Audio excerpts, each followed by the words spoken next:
Selamat pagi, Ibu Maret. Selamat pagi, Bu Siska. Bagaimana perasaan Anda? Karena saat ini kita harus melakukan interview secara virtual. Secara pribadi mungkin agak mengecewakan ya, Bu, karena tidak bisa berjumpa langsung dengan Ibu Siska, tapi saya tetap memiliki antusias dan semangat yang tinggi untuk melakukan interview ini. Baiklah, apakah Anda sudah siap melakukan interview wawancara ini? Saya sudah siap, Bu. Baik, saya sudah membaca CV dan surat lamaran yang telah Anda kirimkan. Oleh karena itu, bisa jelaskan bagaimana tentang diri kamu? Oke, terima kasih, Bu, sebelumnya. Perkenalkan, nama saya Maretia Simbolon. Saya berasal dari Sumatera Utara, di sebuah pulau kecil di tengah Danau Toba. Saya lulusan dari Sekolah Vokasi Institut Pertanian Bogor, jurusan Manajemen Agribisnis. Walaupun saya berasal dari pinggiran, sejak kecil saya tidak menanamkan itu sebagai pemata semangat saya, namun itu menjadi acuan dalam hidup saya untuk lebih semangat lagi dapat dalam mencapai masa depan saya yang cerah. Dan dengan perjuangan yang baik dan juga doa tentunya, saya bisa meluluskan pendidikan saya dari salah satu universitas terbaik di negeri ini. Dan alasan saya memilih jurusan saya di Sekolah Vokasi Institut Pertanian Bogor, yaitu Manajemen Agribisnis, karena menurut saya sangat cocok dengan latar belakang keluarga saya, yaitu pertanian. Nah, saya juga memiliki impian untuk mengembangkan pertanian dari daerah saya. Dan saya juga memiliki minat di bidang bisnis, manajemen, dan akuntansi. Dan di dalam pengembangan minat saya ini, saya sudah terlatih sejak dari sekolah menengah pertama untuk membuka usaha kecil-kecilan sendiri, melakukan pengolahan, permodalan, dan sebagainya dengan diri saya sendiri. Dan juga saya sudah dibiasakan oleh orang tua saya, terkhusus ibu saya, untuk menangani masalah keuangan sejak dari kecil. Karena kata orang tua saya, ibu saya, seorang perempuan itu harus bisa mengelola keuangan dengan baik. Dan minat saya juga saya kembangkan dengan mengikuti beberapa webinar dan organisasi di bagian manajemen, dan dalam organisasi tersebut saya menduduki posisi yang lumayan berpengaruh dengan organisasi, sehingga saya bisa memanajemen dan sifat kepemimpinan saya mulai terlatih.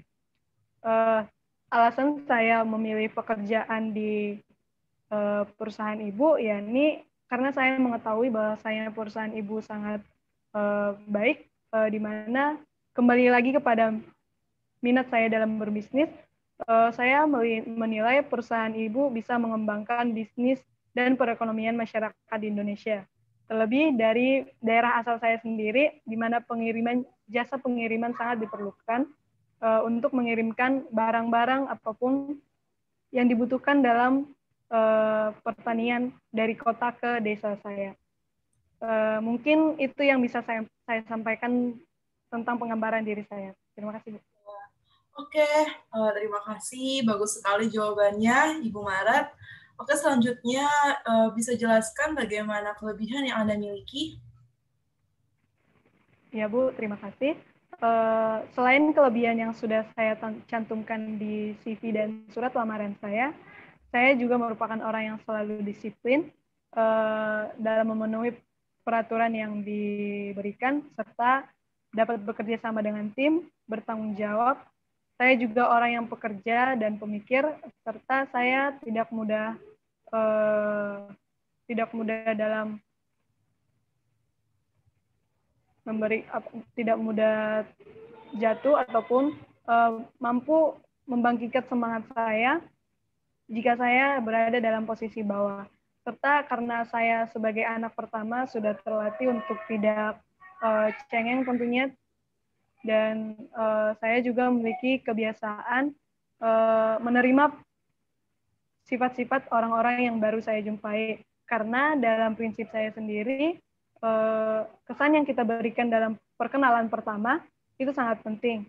Karena misalnya perkenalan pertama dengan rekan kerja, atasan, dan sebagainya, itu bisa mempengaruhi terhadap kerjasama yang akan kita lakukan ke depannya. Jika perkenalan di awal sudah baik, memberikan kesan yang baik, menurut saya kerjasama ke depannya juga akan lebih baik. Demikian jawaban saya, Bu. Oke, selanjutnya, bagaimana dengan kekuranganmu? Oke, untuk kekurangan saya sendiri, saya merupakan pribadi yang sulit berkomunikasi di depan banyak orang, terlebih di awal pertemuan. Tapi hal tersebut akan mudah saya atasi jika tadi kesan yang saya dapatkan di perkenalan awal itu baik. Jadi saya bisa mengenal orang-orang yang akan saya ajak bekerja sama.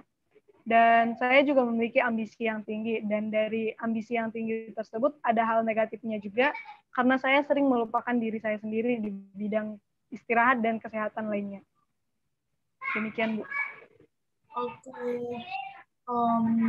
selanjutnya, bagaimana kami harus mempercayai Anda, alasan kami harus merekrut Anda? Oke, baik Bu.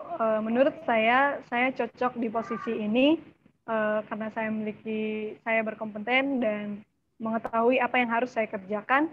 Saya sudah terbiasa melakukan pengelolaan keuangan dari berbagai pengalaman-pengalaman yang saya lewati, Bu. Oke, lalu bagaimana rencanamu 5 tahun ke depan? Oke. Rencana saya selama ke 5 tahun ke depan yaitu memberikan kinerja yang baik serta prestasi-prestasi pada perusahaan untuk meningkatkan karir atau jabatan saya. Selain itu, saya juga akan melanjutkan pendidikan saya. Saya juga akan membuat hal-hal baru di divisi saya untuk meningkatkan kualitas divisi saya dalam perusahaan. Dan untuk 5 tahun ke depan, saya belum berencana untuk menikah, karena saya hanya ingin fokus dulu terhadap karir dan keluarga saya. Dan serta mungkin saya akan meningkatkan di bagian bisnis saya juga untuk dapat membawa keluarga saya ke Yerusalem yang merupakan impian dari keluarga saya. Oke, lalu bisakah Anda bekerja di bawah tekanan? Menurut saya, setiap pekerjaan pasti punya tekanannya masing-masing.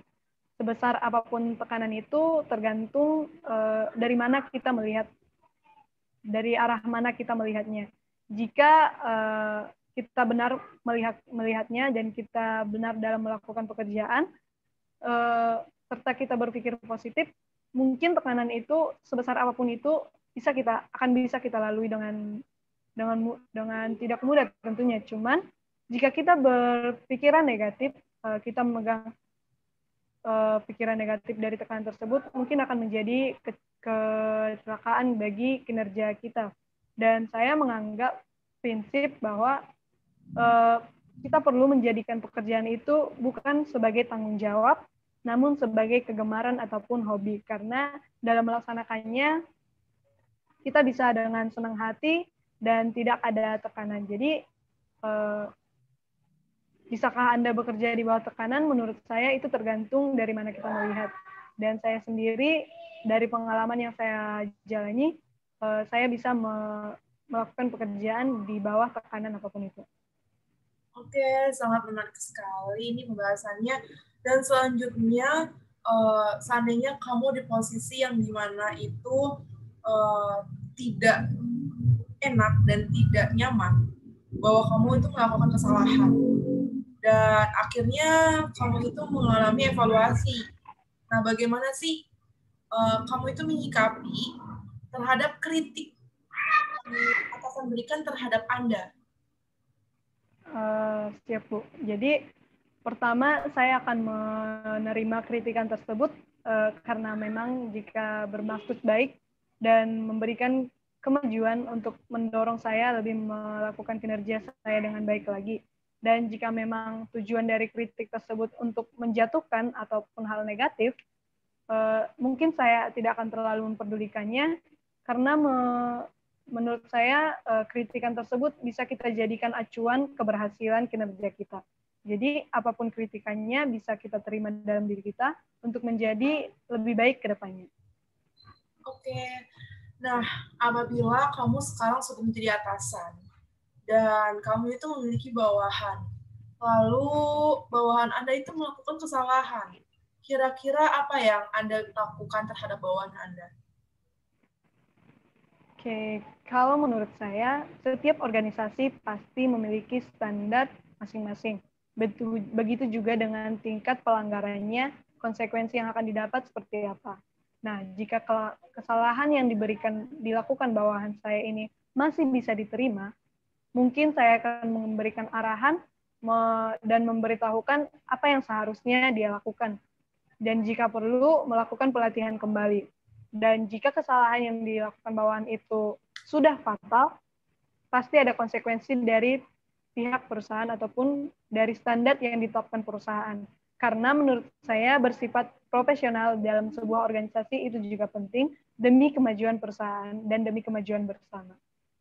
Itu, Oke, lalu apa sih yang membuat Anda itu tertarik bekerja di perusahaan kami? Karena saya melihat bahwa perusahaan ini sangat membantu banyak masyarakat serta kegiatan bisnis dan perekonomian masyarakat Indonesia yang bisa sangat dibantu oleh perusahaan ini dan sangat bermanfaat juga buat kita-kita di masa sekarang yang mungkin akan membutuhkan biaya besar untuk melakukan pengiriman ataupun jasa pengiriman. Dan dengan adanya perusahaan ini saya tertarik karena memiliki jasa pengiriman yang layanannya dan modal ataupun biaya yang dikeluarkan cukup murah, Bu. Lalu apakah Anda siap menerima tanggung jawab yang lebih besar dari perusahaan kami? Tentu saja karena pertanggungjawaban dalam setiap hal itu penting untuk kemajuan bersama dan tentunya tanggung jawab kita masing-masing itu didukung dari kerjasama tim yang kita lakukan. Oke, apakah kamu tahu bergerak dalam bidang apakah perusahaan ini? Perusahaan ataupun PT Travel Teknologi Anak Indonesia ini yang saya ketahui adalah perusahaan yang bergerak di bidang jasa pengiriman barang atau startup kargo yang digunakan melalui aplikasi yang bisa dijangkau kapanpun dan dimanapun kita berada. Dan menurut saya, tidak hanya menjadi jasa pengiriman barang saja, perusahaan ini juga bisa, yang tadi saya sebutkan, membantu mengembangkan kesejahteraan bisnis dan perekonomian negara Indonesia. Oke, lalu apakah Anda mengetahui visi dan misi perusahaan ini? Sejauh yang saya ketahui, visi dari perusahaan ini adalah menjadi mesin penggerak ekonomi Indonesia melalui revolusi logistik yang akan menghubungkan kegiatan bisnis seluruh masyarakat Indonesia secara luas, aman, efektif, dan efisien untuk masa depan Indonesia yang lebih baik. Dan misinya sendiri itu yang pertama memberikan revolusi pengiriman barang ke seluruh Indonesia dengan mudah dan tarif jujur paling murah. Yang kedua, menjamin keamanan barang yang dikirimkan. Dan yang selanjutnya, memberikan kepuasan kepada pelanggan dengan pelayanan yang terbaik. Dan misi yang selanjutnya, memberikan layanan yang dapat dipantau kapanpun dan dimanapun itu berada. Serta perusahaan ini tumbuh bersama para mitra, karyawan, dan klien. Jadi perusahaan ini menjalin kerjasama yang kuat antara mitra, karyawan, dan klien. Oke, lalu berapa gaji yang Anda inginkan dalam posisi ini? Karena saya melihat peluangnya yang sangat besar dalam meraih kesuksesan dalam perusahaan ini, di masa sekarang ini teknologi semakin canggih, kita bisa melakukan pengiriman secara luas, dan posisi yang saya lamar juga merupakan salah satu posisi yang berpengaruh. Menurut saya, gaji yang saya inginkan dalam posisi ini ialah 5-6 juta dalam sebulan. Oke, jawaban yang sangat baik, Ibu Maret. Baiklah, saya rasa itu saja yang ingin saya ketahui dari Anda. Anda akan mendengar kabar dari kami dalam waktu seminggu ini. Terima kasih. Baik, Bu. Terima kasih juga.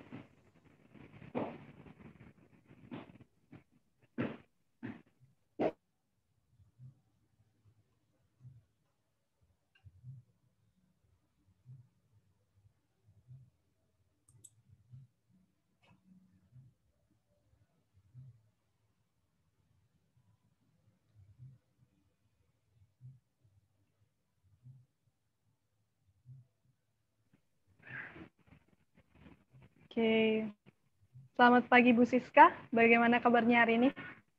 Selamat pagi, Maret. Kabar saya alhamdulillah baik. Bagaimana kabar Ibu? Saya juga baik. Oke. Bagaimana nih Bu Siska perasaan Anda karena saat ini kita harus melakukan interviewnya secara virtual? Sebenarnya sangat disayangkan ya Bu, karena kita tidak bisa bertemu secara langsung nih. Namun saya tetap bersemangat untuk mengikuti interview ini bersama Anda. Oke, baiklah. Apa Anda sudah siap untuk melaksanakan wawancara ini? Ya, saya siap. Oke, baik. Kita akan memulainya. Pertama, izinkan saya memperkenalkan diri. Saya Maretia Simbolon sebagai HRD di PT Rifan Finansiko Berjangka. Meski sudah membaca CV dan surat lamaran yang Anda kirim, namun saya ingin menanyakan secara langsung, bagaimana kalau sekarang Anda menceritakan tentang diri Anda? Oke, terima kasih atas pertanyaannya Ibu Maret. Saya lulus tahun ini dari Sekolah Vokasi Institut Pertanian Bogor. Saya mengambil jurusan manajemen agribisnis. Bidang ini sangat saya sukai dan mulai tertarik ketika semasa SMA dalam mempelajari ekonomi, manajemen, bahkan saya sendiri dari dini sudah memulai bisnis. Saya juga orang yang sangat menyukai tantangan, inovatif, open, dan anggap. Hal pertama yang membuat saya semakin tertarik adalah ketika saya kuliah dan saya belajar manajemen sumber daya manusia. Belajar bagaimana memanajemen sumber daya manusia dengan baik, training and development, pengembangan karir, penilaian prestasi kerja, strategi manusia sumber daya, dan seleksi pegawai hingga job analisis. Saya tertarik dengan perusahaan Anda karena saya merasa passion saya itu sangat cocok di sini dan pas sesuai dengan skill yang saya miliki. Semoga saya bisa memberikan yang terbaik untuk perusahaan Anda. Oke. Jawaban yang menarik. Apa alasan saudara memilih jurusan yang di kampus? Jurusan manajemen agribisnis tentunya. Oke, terima kasih Ibu atas pertanyaannya. Saya memilih jurusan manajemen agribisnis karena saya senang mempelajari mata kuliah seputar jurusan ini, yaitu ekonomi dan bisnis. Menurut saya memiliki kemampuan untuk memilih jurusan ini karena saya mampu bisa memberikan yang terbaik di jurusan ini. Jadi hal ini yang akan memberikan saya itu peluang besar ketika mencari pekerjaan setelah lulus nanti. Nah, selain itu saya juga memiliki minat yang tinggi yang mendorong saya untuk mempelajari lebih detail seputar jurusan yang saya ambil. Terima kasih jawabannya. Untuk yang ingin saya tanyakan selanjutnya, bagaimana dengan kelebihan dan kelemahan saudara, serta apa alasan kami untuk memilih saudara untuk bekerja di perusahaan kami? Oke, terima kasih atas pertanyaannya Ibu Maret. Saya memiliki kelemahan yang pertama yaitu belum memiliki banyak pengalaman. Saya adalah fresh graduate yang belum memiliki banyak pengalaman kerja, tetapi saya mendapatkan ilmu dan pengalaman lain, mulai dari seminar nasional hingga internasional. Dan saya juga pernah berkesempatan magang di BUMN, sehingga menurut saya itu bisa menjadi bekal saya dalam memasuki dunia kerja. Yang kedua, saya seringkali pelupa. Tetapi dengan pelupa ini membuat saya itu lebih terus mengevaluasi diri. Saya bisa membuat not dan catatan sehingga saya dapat bekerja dengan terstruktur. Dan untuk kelebihan saya, Yang pertama, saya percaya diri.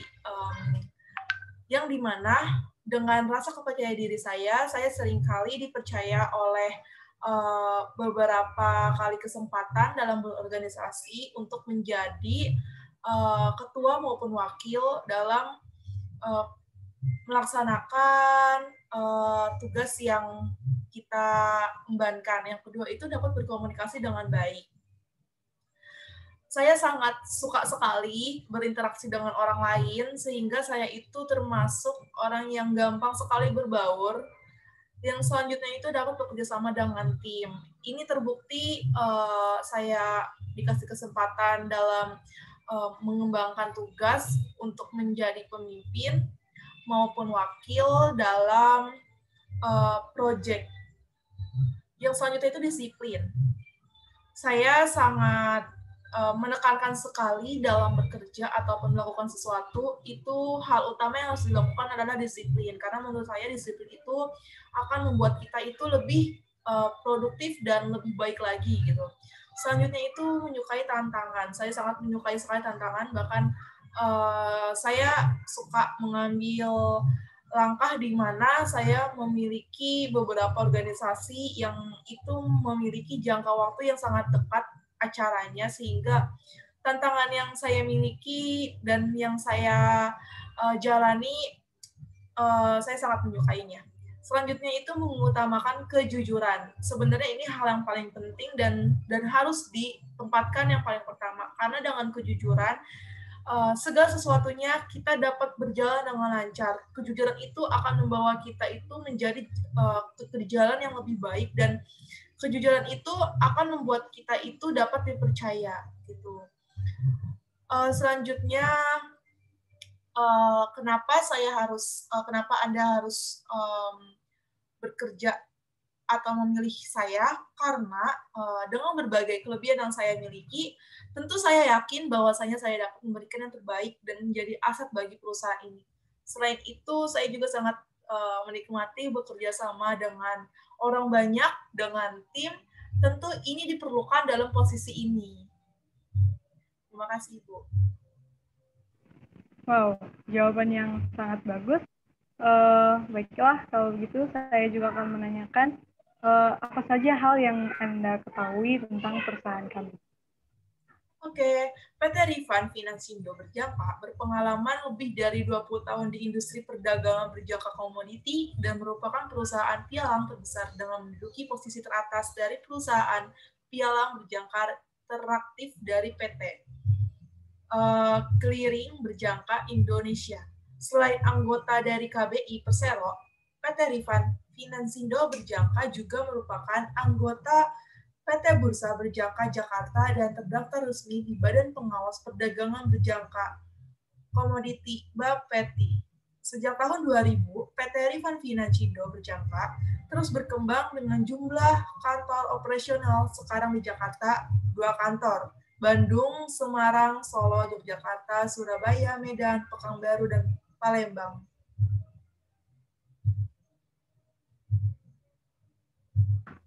Oke, terima kasih untuk jawabannya Ibu Siska. Untuk selanjutnya, apa motivasi Anda mengambil pekerjaan ini? Oke, terima kasih atas pertanyaannya. Yang tadi sudah saya jelaskan bahwa kelebihan-kelebihan saya dari jurusan saya, bahkan keinginan saya dalam memilih prospek ini. Selain itu, saya sangat memiliki tanggung jawab yang lebih pada beberapa proyek atau tugas yang saya miliki, di mana saya berada di dalam tim pengembangan dan peningkatan sumber daya manusia yang berkualitas, sehingga saya dapat membawa tim dan anggota dapat melakukan pengembangan sumber daya manusia dengan tepat sesuai dengan kompetensinya. Oke, terima kasih untuk jawabannya. Yang selanjutnya, menurut Anda, apa sih tantangan dan kesulitan bekerja di bidang HRD? Oke, terima kasih atas pertanyaannya. Tujuan saya melihat tantangan ya dan kesulitan dalam bidang HRD, itu saya menyadari bahwa saya sebagai seorang fresh graduate untuk bekerja mencapai memerlukan perjalanan yang sangat panjang, tetapi saya ingin mengawalinya di tempat yang tepat. Oleh karena itu, saya langsung tertarik saat melihat ada lowongan sebagai staf HRD. Saya berharap bahwa keahlian yang saya dapat dari perusahaan ini dapat membantu saya untuk semakin dekat pada impian saya dan bisa mengembangkan passion saya yang saya miliki. Oke, jawaban yang sangat menarik. Jika Anda diterima, apa hal yang berkualitas yang Anda lakukan untuk memajukan divisi, terkhusus divisi Anda, yaitu bidang HRD? Terima kasih atas pertanyaannya. Saya akan menjawabnya, yaitu apa yang saya lakukan dalam memajukan bidang HRD. Ada 3 poin yang saya underline. Yang pertama, menempatkan SDM sesuai keahliannya. Penempatan karyawan pada pekerjaan dan tugas yang sesuai dengan kemampuan dan potensi mereka akan sangat membantu perusahaan lebih berkembang. Yang kedua, membangun komunikasi yang baik. Orang-orang yang berada dalam divisi HRD itu memiliki kemampuan komunikasi dan manajerial yang baik. Mengingat hal tersebut memang penting dan diperlukan dalam menghadapi sumber daya manusia di perusahaan. Sebagai divisi yang bertugas untuk menangani SDM, HRD bertugas membangun kapabilitas, peningkatan motivasi, dan produktivitas karyawan. Hal ini berujung pada tercapainya visi dan misi dan target perusahaan. Yang ketiga itu pengembangan SDM. Pengembangan SDM merupakan hal yang sangat penting dan karyawan harus selalu dibina dalam keterampilan mereka semakin bertambah. Perusahaan harus konsisten memberikan fasilitas pada karyawan, yaitu berupa training and development yang memiliki fungsi untuk menjaga kualitas sumber daya manusia melalui pendidikan dan pelatihan demi meningkatkan kemampuan dan keterampilan kerjanya. Seperti itu, Ibu Maret. Wow, sungguh jawaban yang sangat bagus dan sangat menarik, Ibu Siska, dari awal sampai akhir. Mungkin itu saja yang akan saya tanyakan secara langsung walaupun secara virtual dengan Ibu Siska. Baiklah, saya rasa cukup, apapun yang saya ingin ketahui dari Bu Siska sudah cukup. Bu Siska akan mendengar kabar dari kami dalam kurun waktu seminggu ini. Terima kasih. Terima kasih, Bu Maret. Terima kasih banyak.